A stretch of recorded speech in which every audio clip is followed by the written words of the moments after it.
दोस्तों नमस्कार, राधे राधे। हमारे चैनल पर एक बार फिर अभिनंदन है। दोस्तों, लक्ष्मण ने भी किया था प्रभु श्री राम के साथ छल। भगवान श्री राम ने अपने प्राणों से प्रिय भाई को क्यों दी थी मृत्युदंड की सज़ा? लक्ष्मण जी ने ऐसा कौन सा पाप किया था? दोस्तों, आप भी जानना चाहते हैं तो आप लोग हमारे वीडियो में अंत तक बने रहिए, आपको पूरी जानकारी मिलेगी। हिंदू ग्रंथों से नई नई जानकारी प्राप्त करने के लिए मेरे चैनल को सब्सक्राइब कर लें। तो चलिए इस कथा की ओर। यह घटना माता सीता के धरती में समाने के पश्चात की है। एक दिन काल ने सोचा कि सीता जी का तो जीवन काल समाप्त हो गया, लेकिन प्रभु राम और शेषनाग अवतार लक्ष्मण अभी तक मृत्युलोक पर वास कर रहे हैं। प्रभु राम और लक्ष्मण का मृत्युलोक पर अवतार लेने का उद्देश्य पूर्ण हो चुका है, लेकिन अब मुझे इन्हें वैकुंठ लोक वापस लाने के लिए कुछ न कुछ करना होगा। यह सोचकर काल ने एक चाल चली। तभी काल एक तपस्वी का वेश धारण कर अयोध्या के राजद्वार पर आए और राजसेवक से कहा, जाओ श्री राम से कहो कि महर्षि अतिबल का दूत आया है, वह अत्यंत आवश्यक कार्य से मिलना चाहता है। सेवक का संदेश पाकर प्रभु श्री राम ने उसे तुरंत बुला लिया और महर्षि अतिबल का संदेश सुनाने को कहा। यह सुनकर मुनि वेशधारी काल ने कहा, हे राजन, यह बात अत्यंत गोपनीय है। हम दोनों के अतिरिक्त कोई तीसरा व्यक्ति नहीं होना चाहिए। इसी शर्त पर तुम्हें महर्षि अतिबल का संदेश दे सकता हूँ। यदि हम दोनों की बातचीत के समय कोई व्यक्ति आ जाए तो आप उसका वध कर देंगे।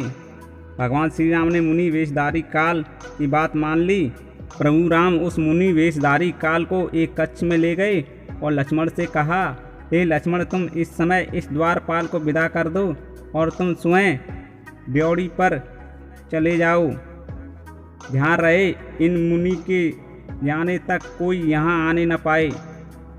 जो भी आएगा मेरे द्वारा मारा जाएगा। लक्ष्मण जी प्रभु राम की आज्ञा पाकर वहाँ से चले गए। लक्ष्मण के वहाँ से चले गए तो प्रभु श्री राम ने काल से महर्षि का संदेश सुनाने के लिए कहा। प्रभु राम की बात सुनकर काल बोला, हे प्रभु, मैं आपकी माया द्वारा उत्पन्न आपका पुत्र काल हूँ। ब्रह्मा जी ने कहलाया है कि आपकी धरती लोक पर आने का उद्देश्य पूर्ण हो चुका है। अब आपके स्वर्ग लौटने का समय आ गया है। वैसे आप अब भी यहाँ रहना चाहें तो आपकी इच्छा है।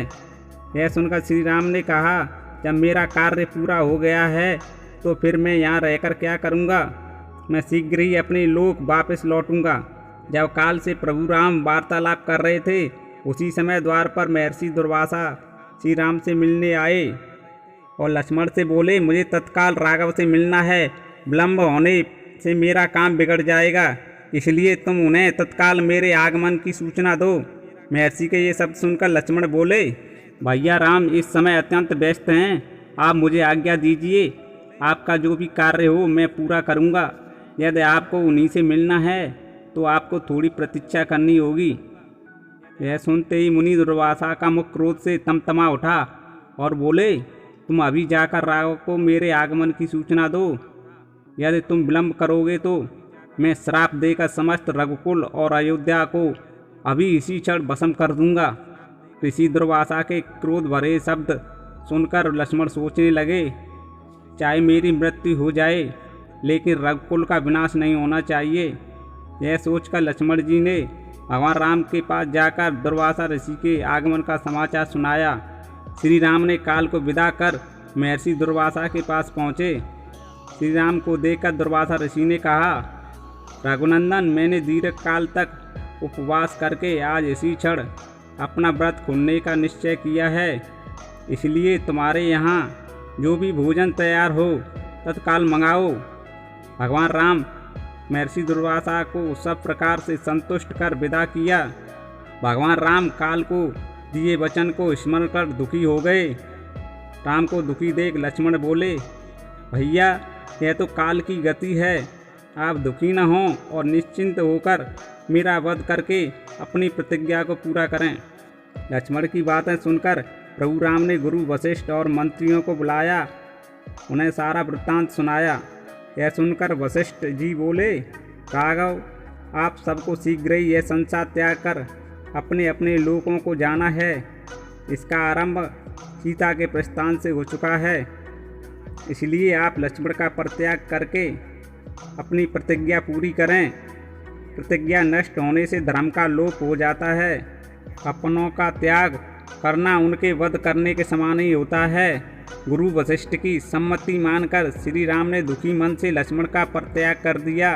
लक्ष्मण जी वहाँ से चलकर सरयू के तट पर आए और जल का आचमन कर हाथ जोड़ प्राणवायु को रोक अपने प्राण विसर्जन कर दिए।